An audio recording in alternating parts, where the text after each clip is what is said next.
किस तरीके से कोलकाता केस को लेकर सीबीआई लगातार एक्शन मोड में नजर आ रही है। संदिग्धों से पूछताछ की जा रही है, लेकिन इस पर सियासी हलचल भी तेज है। आरोप प्रत्यारोप का दौर भी चल रहा है, लेटर्स भी लिखे जा रहे हैं दिल्ली से लेकर कोलकाता तक। लेकिन सवाल जस का तस बना हुआ है कि आखिर इसका खुलासा कब होगा, कब डॉक्टर बिटिया को न्याय मिलेगा। एक रिपोर्ट आपको दिखाते हैं।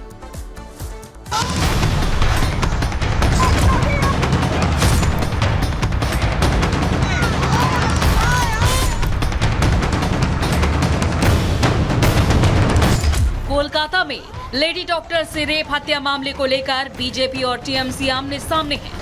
सड़कों पर उतरकर विरोध प्रदर्शन किया जा रहा है, एक दूसरे पर आरोप लगाए जा रहे हैं। हालांकि ये सियासी जंग बाद में लेटर वॉर में भी तब्दील हो गई। पश्चिम बंगाल की सीएम ममता बनर्जी ने प्रधानमंत्री मोदी को पत्र लिखकर बलात्कार, हत्या से जुड़े अपराधों के खिलाफ कड़े कानून और कठोर सजा की मांग रख दी है, जिसके जवाब में केंद्र सरकार ने साफ कर दिया है कि ऐसे अपराधों से निपटने के लिए पहले से ही कड़े कानून है। लेकिन सवाल है कि आखिर अभया को इंसाफ कब मिलेगा।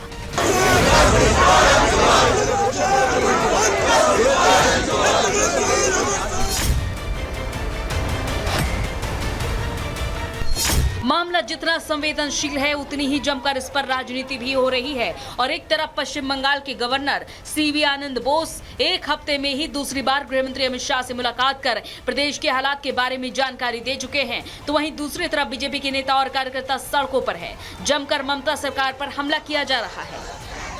संविधान खतरे में कैसे हो सकता है, इसकी आपको वानगी देखनी है तो पश्चिम बंगाल में देख लीजिए, जहां का मंत्री कहता है कि जो उंगली उठेगी मुख्यमंत्री जी के खिलाफ वो तोड़ दी जाएगी। बंगाल के महिला जिसके ऊपर रोज अत्याचार हो रहे, उसके लिए इन लोग आवाज नहीं उठाते हैं, मुख्यमंत्री का तोशामोदी करते हैं। हम लोग गए थे, उनका डेथ सर्टिफिकेट लिखकर आ गए, डेथ सर्टिफिकेट दे दिए, और 3 दिन बाद इनका जो श्राद्ध होता है ना, वो श्राद्ध का क्रियाक्रम होगा।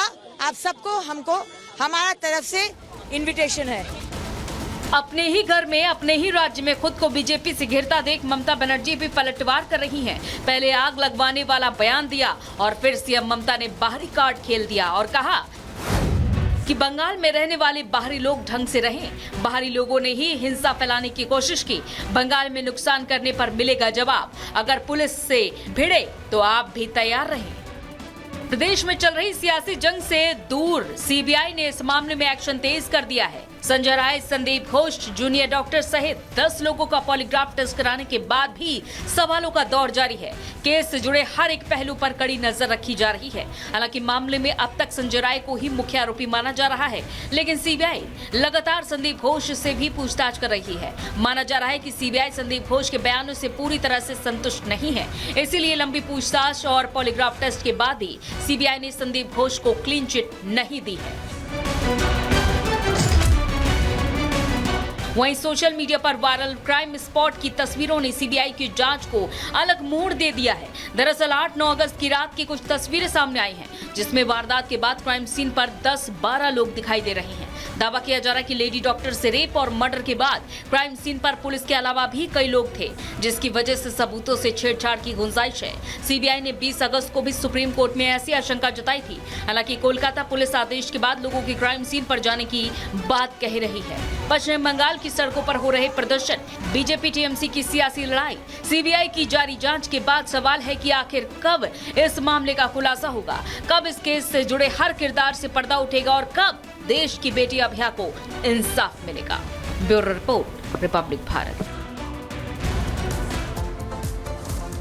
कोलकाता रेप मर्डर केस से जुड़ा एक नया वीडियो सामने आया है। दरअसल ये वीडियो उसी सेमिनार हॉल का है जहां पर उस रात यानी कि 8 और 9 अगस्त की रात में घटना को अंजाम दिया गया था। एक लेडी डॉक्टर को उसका रेप किया जाता है, फिर मौत के घाट उतारा गया था। ये वीडियो आप देखिए, हम ब्लर करके वो चीजें दिखा रहे हैं जहां पर उस डॉक्टर की लाश पड़ी हुई थी, वो मृत अवस्था में थी, लेकिन आसपास आप देखिए किस तरीके से इस कमरे में, सेमिनार हॉल में पूरी घटना होती है, लेकिन कुर्सियां एकदम सेटल तरीके से लगा दी जाती है। सब कुछ, हर कोई अपनी जगह पर है, चाहे फिर वो कुर्सियों की बात करें, टेबल की बात करें, यहाँ पर सामान की बात करें। और यहीं पर इसी सेमिनार हॉल के बाहर पहुंचकर एक व्यक्ति सब कुछ अपने कैमरे में कैद कर लेता है। हैरानी इस बात की कि इस एरिया को सील भी नहीं किया गया। आप देखिए किस तरीके से यहाँ पर बताया जा रहा है वारदात के बाद पहुंचे लोगों में शामिल किसी शख्स ने वीडियो बनाया और यहाँ आने की इजाजत आखिर कैसे मिली, ये बड़ा सवाल है। ये वीडियो उस वक्त की है जब वारदात को अंजाम दिया जा चुका था और उस डॉक्टर की, उस मृत ट्रेनी डॉक्टर की जो लाश है, जो शव है, वो वहीं पर पड़ा हुआ था।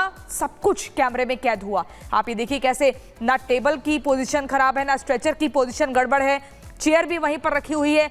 सब कुछ व्यवस्थित तरीके से इन तस्वीरों में दिख रहा है। और जयपुर की बात करेंगे। जयपुर के पुलिस थाने से एक भावुक कर देने वाला मामला सामने आया है। आपको बता दें कि एक बच्चा किडनैपर से लिपटकर रोने लगा। 1 मिनट में पूरी खबर आपको दिखाते हैं।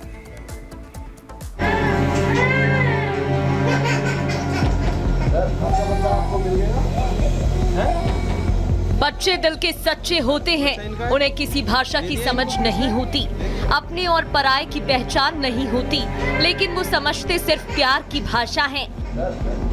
रोते बिलखते बच्चे की ये तस्वीर जिसने भी देखी उसकी आंखें नम हो गई। बच्चे की मासूमियत देखकर पुलिस वाले और आरोपी भी अपने आंसू रोक नहीं पाए। दरअसल ये पूरा मामला राजस्थान के जयपुर शहर का है, जहां पुलिस थाने में किडनैपर से लिपटकर बच्चा फूट फूट कर रोने लगा।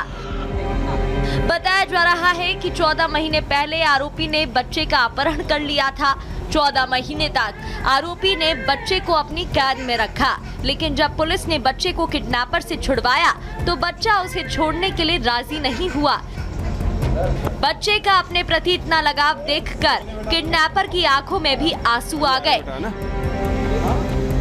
तस्वीरों में देख सकते हैं कि पुलिस के जवान जबरदस्ती आरोपी से लिपटे बच्चे को छुड़ाकर उसकी मां को सौंपते हैं, लेकिन फिर भी बच्चा मां के बजाय आरोपी से लिपटना चाहता है, जिसे देखकर पास खड़े पुलिस वाले भी हैरान रह गए।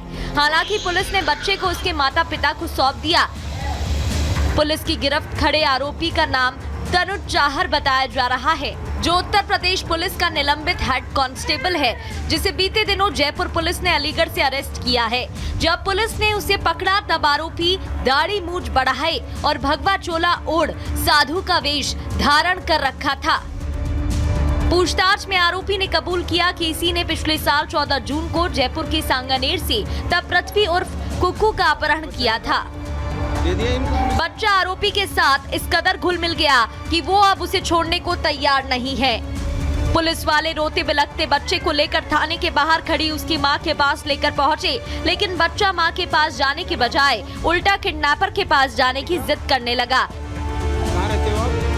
आरोपी ने किडनैपिंग के बाद बच्चे को किसी तरह की कोई चोट नहीं पहुंचाई, बल्कि उसके लिए नए कपड़े और खिलौने से लेकर हर एक ख्वाहिश पूरी की। यही नहीं, पुलिस कस्टडी में भी आरोपी 2 वर्षीय पृथ्वी को खुद का बच्चा बता रहा था।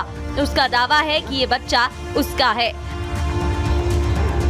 बच्चे और किडनैपर्स के बीच क्या रिश्ता है, ये अब तक साफ नहीं हो सका। आरोपी के दावों में कितनी सच्चाई है, ये भी जांच का विषय है। इन सब के बीच पुलिस ने आरोपी को जेल भेज दिया है। पुलिस अब पूरे मामले की छानबीन में जुट गई है।